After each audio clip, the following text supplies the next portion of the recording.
기타 및 불상으로 판정된 사망보험금 분쟁 건입니다. 여기 이제 시체검안서인데 여기에 보면은 사망의 원인 항목에 미상으로 되어 있고 사망의 종류 항목은 기타 및 불상으로 되어 있습니다.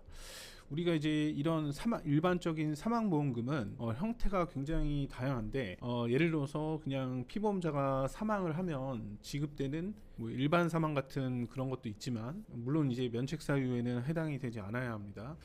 그런 일반적인 사망에서 지급되는 것도 있지만 대부분은 형태가 있습니다. 그러니까 예를 들어서 뭐 질병 사망이다 그러면은 질병을 원인으로 사망을 해야 되고, 뭐 상해 사망이다 그러면 급격하고도 우연한 외래의 사고, 이게 이제 상해 사고인데 이 상해 사고의 직접 결과로 피보험자가 사망을 해야 하는 기본적인 요건이 있고, 뭐 암 사망이다 그러면은 암으로 뭐 걸린 이력만 있으면 되는 게 아니라 암이 직접적인 사망의 원인이 되어야 암 사망이 처리됩니다. 그래서 뭐 예를 들어서 뭐 간암으로 진단된 이력이 있었는데 식도 정맥류 파열로 과다출혈로 사망을 했다 그러면은 암과 당연히 연관성은 있는 거지만 그 직접적인 사인 항목에 뭐 예를 들어서 출혈이나 이런 걸로 나오게 되면은 보험사가 인정을 하지 않게 됩니다. 뭐 재해 사망 같은 경우도 이 재해 사고를 직접 원인으로 사망을 해야 되는데 재해 사고는 약관에서 정한 재해 분류표에 열거한 그런 사고고 부지급 대상 이런 거에 해당이 되지 않아야 되고, 결론적으로는 재해 사고로 인해서 사망을 해야 이렇게 처리가 됩니다. 그러면은 기타 및 불상으로 판정을 받았을 때는 표면적으로는 딱 들어가는 게 일반 사망밖에 이제 없는 겁니다. 왜냐하면 이게 미상이기 때문에 질병이나 이런 거에 기인한 사망은 병사로 표시가 되고, 이 외인사는 외부적 요인, 뭐 교통사고라든지 뭐 추락 이런 것들, 여기 보면은 운수, 중독, 추락, 뭐 익사, 화재 이런 것들은 이제 외인사로 표기가 되고요.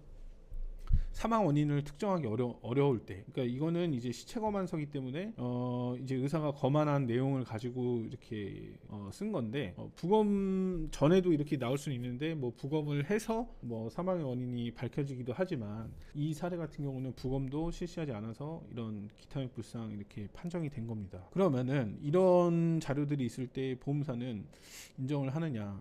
그렇지가 않습니다. 이거는 보험사가 보험사의 이제 법의학 자문 자료인데 이 부검을 실시한 결과에 대해서 뭐 이런 다른 자료가 없으면 시체검안서에 기재된 대로 사망의 원인은 미상이다. 아까 그 사망 진단서 청구권입니다. 그리고 뭐 급격성, 우연성, 뭐 외래성 이런 것들이 있어야 되는데 건강의 훼손 뭐 이런 요건을 갖춰야 되는데 또 이런 외부적인 요인에 의해서 발생해야 된다. 이런 것들이 없을 경우에는 인정을 하지 않는다. 이런 식으로 되는 겁니다. 그래서 이 사례 같은 경우는 유족이 이제 상해 사망건에 대해서 이 입증에 관해서 이 외래성이나 이런 것들이 입증되지 않았다, 이런 취지로 부지급 처리가 된 거죠. 그래서 앞서 살펴본 그런 법의학 자문 자료와 함께 이 보험사는 이 상해 사망에 이렇게 부지급 처리를 한 겁니다. 사망보험금은 이게 입증 책임이 있는데 청구자나 뭐 유족이 원하는 대로 이렇게 보험사가 알아서 주면 좋겠지만 현실은 그렇지가 않습니다.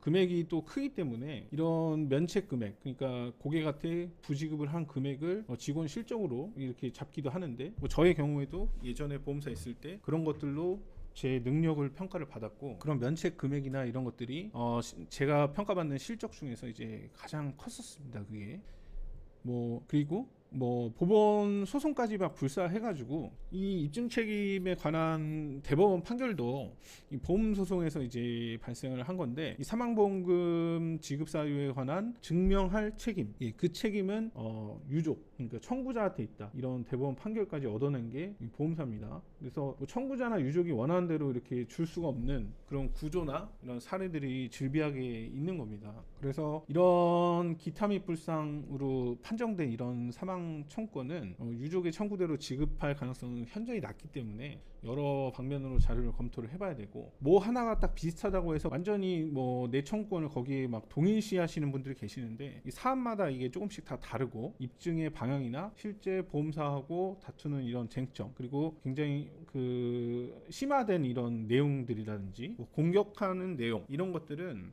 청구권마다 다 차이가 있기 때문에 여러 방면으로 자료를 검토해야 되고 하나의 이제 사건을 진행할 때도 고려해야 될그 사항들이 굉장히 많습니다. 그래서 또 딱 사례에 맞는 맞춤형 입증이나 이런 것들을 준비를 해서 진행을 해야 됩니다. 저희가 이제 뭐 기타 및 불상 사례에 관해서 뭐 상해 사망으로 처리한 것도 있고, 뭐 질병 사망 면책권에 대해서 처리한 것도 있고, 뭐 다양한 이제 분쟁들을 경험을 하고 있는데, 이런 사례들은 이렇게 쉽게 처리가 되지 않기 때문에 준비해야 될 사항들이 굉장히 많습니다. 그리고 이 보험회사에서 지급을 거절하는 이유, 뭐 이유나 근거 이런 것들은 뭐 다수가 있을 필요가 없습니다. 뭐 어떤 사례는 심플하게 그냥 하나만 이유로 잡아서 면책을 할 수도 있고 이렇거든요. 그래서 한 개의 이유만 있어도 이 고액의 사망보험금이 거절이 되기 때문에 굉장히 신중하게 판단하고 정말 흠없는 상태에서 그런 상태에서 진행이 돼야 성공의 가능성이 있습니다. 감사합니다.